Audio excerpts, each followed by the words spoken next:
most of us agree that we need to act. We feel the urgency. I mean, the evidence is overwhelming. Look at the droughts, the floods, the fires.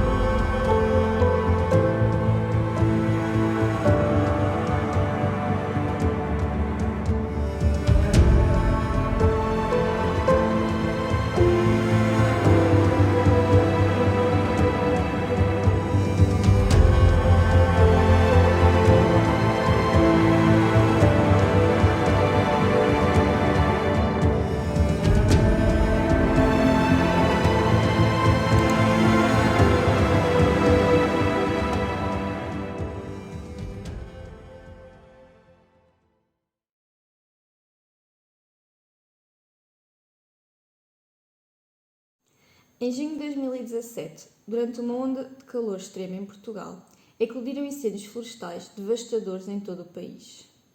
As florestas estavam muito secas devido ao calor extremo da época e, como resultado, os incêndios espalharam-se a uma velocidade extraordinária. Consequentemente, muitas pessoas não conseguiram escapar a tempo e mais de 60 pessoas morreram. Muitas das mortes ocorreram perto de onde eu moro, do distrito de Leiria, em Portugal. Algumas pessoas morreram nos seus carros quando os incêndios engoliram as estradas. Felizmente, nenhum dos meus familiares ou amigos ficou ferido, mas o que aconteceu em junho de 2017 foi uma experiência muito perturbadora.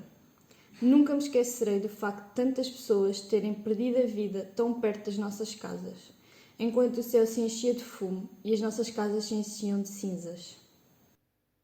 Perto de Lisboa, onde eu, os meus pais e a minha irmã Sofia vivemos, temos tido temperaturas cada vez mais extremas. O verão de 2017, em que houve incêndios mortíferos em Portugal, foi extremamente quente e na nossa região as temperaturas ainda foram mais quentes, em que no ano seguinte bateram um novo recorde de 44 graus. No outono de 2019, houve tempestades em Portugal de origem tropical e este ano passámos por um verão com ondas de calor de julho e agosto e setembro foi o mês mais quente da história recente. Desde o início que pensámos, as alterações climáticas são reais e nós já estamos a sentir os seus efeitos mais diretos. E também, se isto é o que está a acontecer agora, o que vai ser do nosso futuro e da segurança da nossa geração?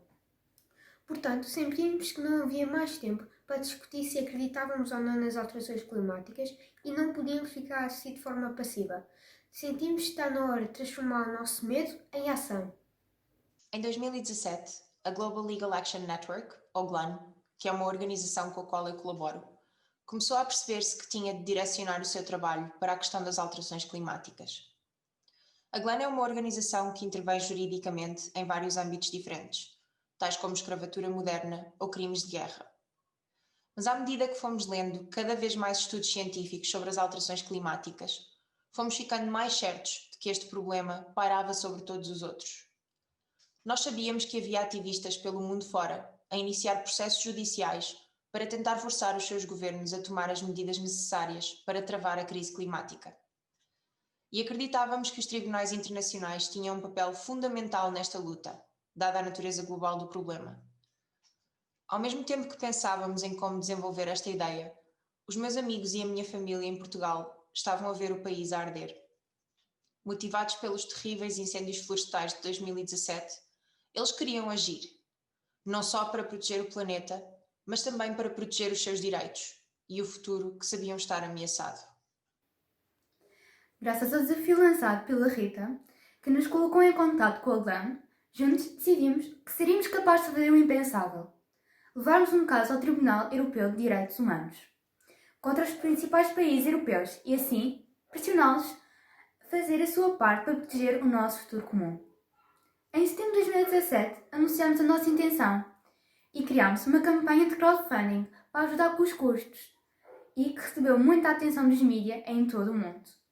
Algumas semanas mais tarde, enquanto decorria a campanha, o furacão Ofélia, um evento climático extremo e inédito, atingiu Portugal, originando uma brutal onda de incêndios florestais, tendo neste evento morrido 45 pessoas.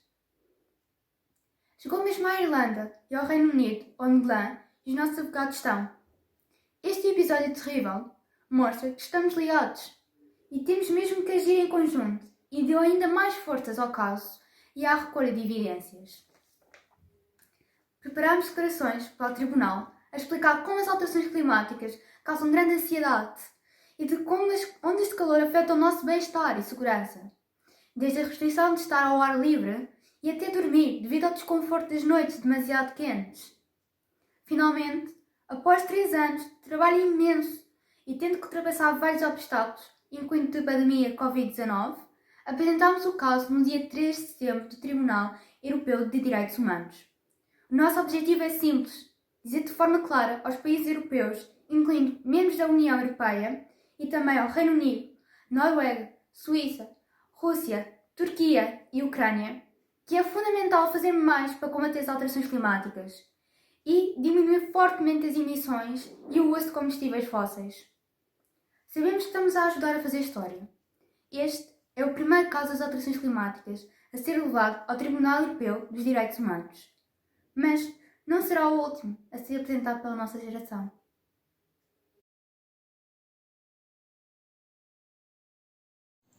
Então, sobre o que é o nosso caso? Argumentamos que, como os governos europeus não estão a fazer o suficiente para enfrentar a crise climática, mas sim a violar 3 dos nossos direitos humanos ao abrigo da Convenção Europeia dos Direitos Humanos. Em primeiro lugar, o nosso direito à vida. Já estamos a ver como as alterações climáticas podem matar pessoas em Portugal. Mas se continuarmos a nossa caminhada assim, sem ser sustentável, a situação será muito pior. Durante a minha vida, algumas zonas de Portugal puderam ver o número de dias em que existe um risco extremo de incêndios florestais aumentar 4 vezes, até 90 dias por ano em algumas partes do país. As ondas de calor apresentam temperaturas de mais de 40 graus e podem durar 30 dias ou mais. E todos sabemos que o calor extremo é mortal. Se tudo se mantiver, vão morrer 30 vezes mais pessoas devido ao calor extremo em Portugal nas últimas 3 décadas deste século do que nas primeiras 3. As alterações climáticas também prejudicam o nosso direito à privacidade, um direito que cobre proteção da nossa saúde física e mental. A crise climática é uma grande crise de saúde, porque os seus impactos podem afetar a saúde humana de muitas maneiras. Mais uma vez, em Portugal, o agravamento do calor extremo causado pelas alterações climáticas representa a maior ameaça para a saúde humana. A ansiedade que sentimos em prol das alterações climáticas e o que este sentimento significa para o nosso futuro também interfere no nosso direito à nossa saúde mental. Por fim, ao não tomar as medidas necessárias para interromper a crise climática, argumentamos que os governos estão a discriminar-nos com base na nossa idade.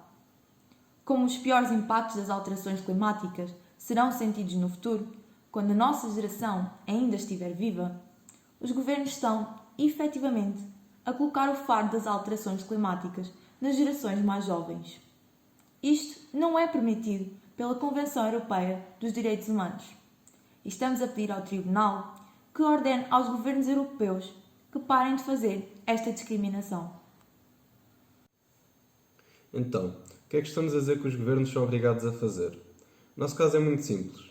Em primeiro lugar, os governos devem adotar os cortes profundos e urgentes que os cientistas dizem ser necessários para conter a crise climática.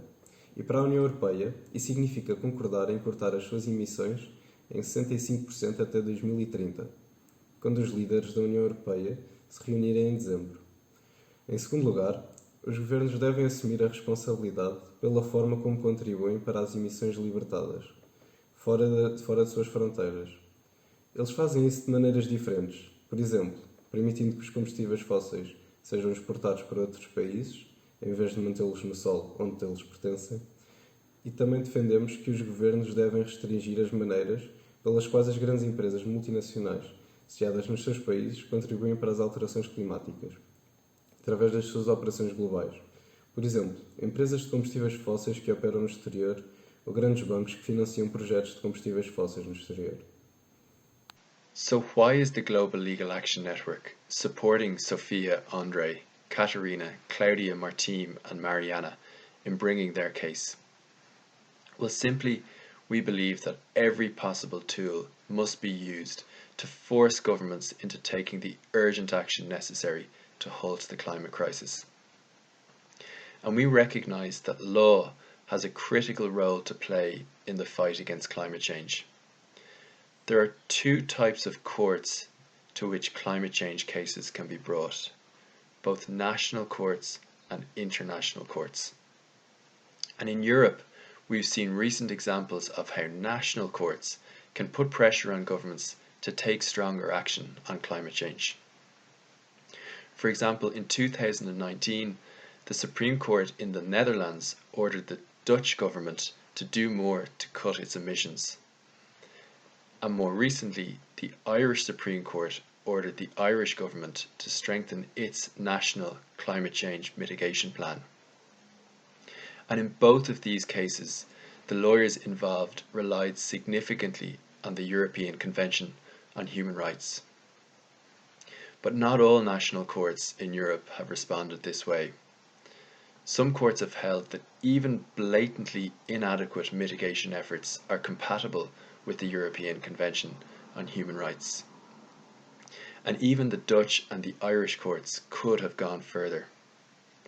So this is where we think that international courts can play a critical role, because they set the standards for national courts to follow. So in this case, we're seeking a legally binding decision from the European Court of Human Rights, which will compel governments to act in line with what the science demands. And this decision will also guide national courts to force governments to take the action they need to take if they fail to do so by themselves. Tal como lançámos o nosso caso, o mock COP está a acontecer num momento crítico, quando os governos da Europa e em todo o mundo estão a gastar milhões para ajudar as economias a recuperar desta pandemia. Este vírus lembra-nos da nossa vulnerabilidade enquanto seres humanos. É absolutamente claro, não existe recuperação desta crise de saúde, a menos que saiamos dela mais resilientes e mais protegidos contra qualquer crise de saúde futura. Atualmente, estou a estudar para ser enfermeira e peço aos governos que sigam o apelo lançado em maio por mais de 200 organizações, que representam pelo menos 40 milhões de trabalhadores de saúde em todo o mundo. Eles pediram aos governos que garantam uma recuperação ecológica da crise da Covid-19. Os governos devem aproveitar esta oportunidade para salvaguardar o nosso futuro, acabando com o vício em combustíveis fósseis.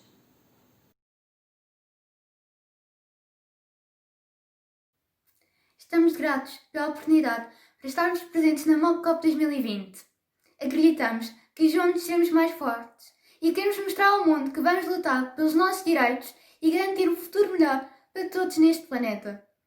Vemos o nosso caso como sendo mais um esforço para o movimento global dos jovens, em que todos pretendemos segurar o nosso futuro e das gerações futuras. Esperamos que os governos percebam que existe não apenas uma obrigação geral, mas também uma obrigação legal de nos protegerem.